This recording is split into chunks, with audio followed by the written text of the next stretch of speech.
वैसे तो मनुष्यों में बहुत ही कम ऐसे लोग होंगे तो जो 2-4 बार भी अपने जीवन में नाम नहीं लेते होंगे। भैया इतने बहुत हैं ऐसे कि ना तो भगवान नाम सुन पाते हैं और ना भगवान नाम ले पाते हैं। आप ऐसा ना समझे, भारत देश है, गंगा यमुना के पावन क्षेत्र की बात छोड़ करके कितने ऐसे प्रांत हैं, कितने ऐसे देश हैं जहाँ राम कृष्ण हरि का नाम हो। अगर कोई ले रहा है तो हमारे भारतीय किसी ऋषि की कृपा है, किसी महात्मा की कृपा है। नहीं, ये अत्यंत दुर्लभ नाम है। राम कृष्ण हरि राधा ये सब नाम ऐसे सब नहीं ले पाते। अगर जैसे लोग कह रहे हैं फिर तो सभी ले रहे हैं, नहीं ले रहे, पक्का नहीं ले रहे। ये बात मत समझना कि सभी ले रहे हैं। कोई विरला भाग्यशाली है जो भगवान का नाम जप करता है। अत्यंत दुर्लभ विषय है भगवान का नाम, कोई साधारण बात नहीं। जब किसी संत की नजर पड़ी है वही रामकृष्ण हरि बोले, ये संत महापुरुषों में मतलब चमत्कार होता है। जैसे देखो उपहास के लिए भी कोई संत जा रहा बोले, हे बाबा जय सिया राम, निकला नाम, निकला नाम।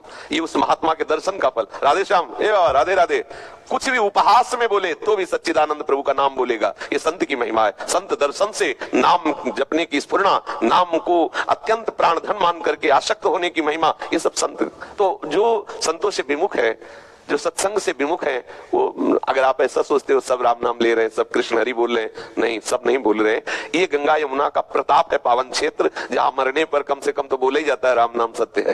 ये तो कोई बिरले महाभागवत जनों की कृपा पात्र नाम जपते हैं, और जो जपते हैं निश्चित कल्याण होता है। एक हाथ में जितने दीमक है उतने में तुम्हारा प्रांत आ जाएगा पूरा।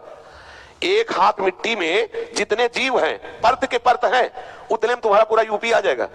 एक हाथ में कितनी दीमक, कितनी चींटियां, कितने जीव हैं, अणु परमाणु सब छुपे हुए हैं। और वही जब मनुष्य शरीर में आए तो पूरा प्रदेश भर गया। तो आप समझते हो कि बहुत लोग नाम जप करते होंगे, बहुतों का कल्याण होता हो। ऐसे ही इन्हें गिने चुने। गूलर के फल में जैसे कीड़े मकोड़े भरे रहते ना, ऐसे एक ब्रह्मांड है ये 14 भुवनों का। ऐसे अनंत ब्रह्मांड प्रभु के एक रोमकूप में, कैसे उस मायाधीश का कोई पार पावे। दिख रहा है माता तीन अद्भुत रूप, प्रचंड रोम रोम प्रति लागे, कोटि कोटि ब्रह्मांड ब्रह्मांड निकाया, निर्मित माया रोम रोम प्रतिवेद कहे। अरे कोई कृपा पात्र है जो रामकृष्ण बोलता है, ऐसे नहीं बोलते। और जो भी बोलते हैं तो हमारा विश्वास है उनका मंगल होगा, चाहे वो भले कुभाव से कहें, उपहास से कहें। एक बार भी नाम भारी पड़ जाएगा हिसाब में, एक बार, 4-6 बार तो बहुत होता है, पर इतना कीमती एक बार कह के क्यों रुक जाए, बार बार कहे, उसका स्वाद ले।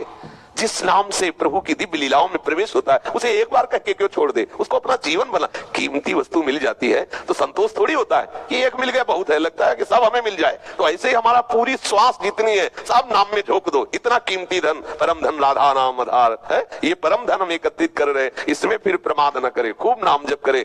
मोक्ष, कल्याण, भगवत प्राप्ति ये कोई खास बात नहीं है। खास बात है प्रभु से प्यार हो जाना, प्रेम हो जाना। हम उनके लिए तड़पे, ये नाम प्रदान करता है। नाम जापक हृदय में चाह करे भगवत प्रेम की।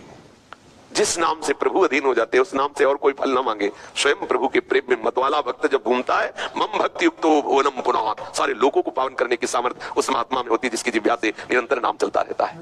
आशुतोष उपाध्याय जी, गोरखपुर से।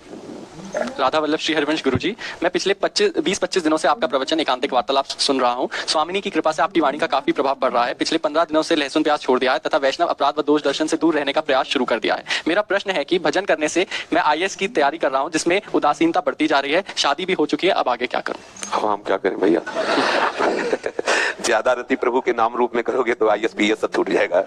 यही लगेगा कि कैसे मिले प्रभु के लिए। ब्याह भी कर लिए हो, इसलिए नाम जप करते हुए अपने कर्तव्य को पूजा मान करके कीजिए, पढ़ाई पर ध्यान दीजिए, नाम जप करते रहिए। और जो भी नौकरी, जो भी सेवा है वो परिवार के पोषण के लिए है। परिवार की सेवा प्रभु की सेवा है।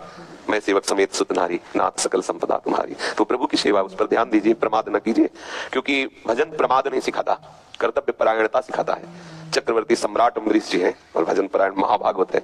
अगर कोई ये कहे कि भजन करने से हमसे फिर कुछ हो नहीं पाएगा तो ऐसा नहीं है, ऐसा नहीं है। संपूर्ण चेष्टाएं एक संसारी पुरुष जैसी ही दिखाई देंगी, लेकिन उसका चिंतन भागवतिक होगा, भगवत चिंतन परायण। हमारा आंतरिक चिंतन, रसखान गोविंद नहीं यूं भजिए देव नागरिक को चित्त गागर में। जैसे ब्रज गोपी, ब्रजवासिनी जन जल लेकर गांव के बाहर से चलती, 2-3 मटका ऊपर रखे हुए, हाथ में रस्सी है, घड़ा है, आपस में बात करे, लेकिन चित्तवृत्ति पूरी मटकी में, अगर जरा भी सर हिला तो सब नीचे आ जाएंगे। ऐसे गोविंद का भजन करना है। घर परिवार के सब काम करते हुए प्रभु का चिंतन करना है। एक ड्राइवर देखो गाड़ी चलाता है, वो बात करता जाता है, हंसता जाता है, लेकिन वो किसी से बात करने हंसी में एकाग्रता नहीं। एकाग्रता उसके मार्ग में अगर चूका तो एक्सीडेंट हो जाएगा। ठीक ऐसे ही भजन होता है। संसार के कार्य कर रहे हैं लेकिन ठीक चिंतन है अपने लक्ष्य का, प्रभु का, वो प्रभु सामर्थ्य देते हैं। कोई भी भजनानंदी प्रमादी नहीं होता, आलसी नहीं होता, कायर नहीं होता, सूरवीर होता है, भगवान का दास है वो।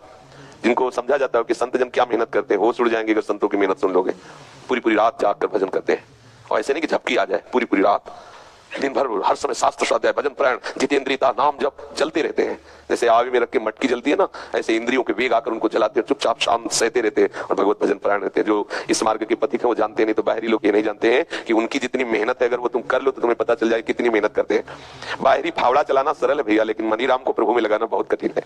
इनको एक तार प्रभु के चिंतन में लगाना इस धन्य है महापुरुष जन, संत जन, वैष्णव जन, जिनके कृपा प्रसाद से आज हम सुरक्षित है, आनंद पूर्वक है। अगर ये भजनानंदी महात्मा ना हो तो संसार नष्ट हो जाए। जैसे अपराध हो रहे, जैसे पापाचरण हो रहे, गर्भ हत्या, कई प्रकार के से बहुत ही गंदे पापाचरण, वो सब नष्ट करते समाज को। लेकिन ये महात्मा जन एकांत में बैठे हुए जो भगवत चिंतन करते हैं, जय घोष करते हैं, वो संपूर्ण वातावरण को निष्पाप करते रहते हैं। तो ये ना सोचा जाए कि भजन करने से फिर संसारिक कार्य नहीं होगा। प्रभु इतनी योग्यता देते हैं। एक भजन की स्थिति आती है जिसमें बाय शुद्ध नहीं रहती, पर प्रभु जब सेवा लेना होता है तो उतनी सामर्थ्य देते हैं। भजन करते हुए वो सारे कार्य, बहुत भक्त कभी अज्ञानी नहीं होता। ऐसा ना समझे कि भजन करने वाले सब लड्डू गोपाल होते हैं, ऐसा नहीं। बड़े बड़े विद्वान जिन भक्तों की आप चर्चा करो, देखो ज्ञान के समुद्र हैं, न जाने कहां से ज्ञान प्रकट होता है, क्योंकि वो ज्ञान समुद्र प्रभु से जो ज्ञान नामक गिरगण्यम बुद्धिमताम वरिष्ठम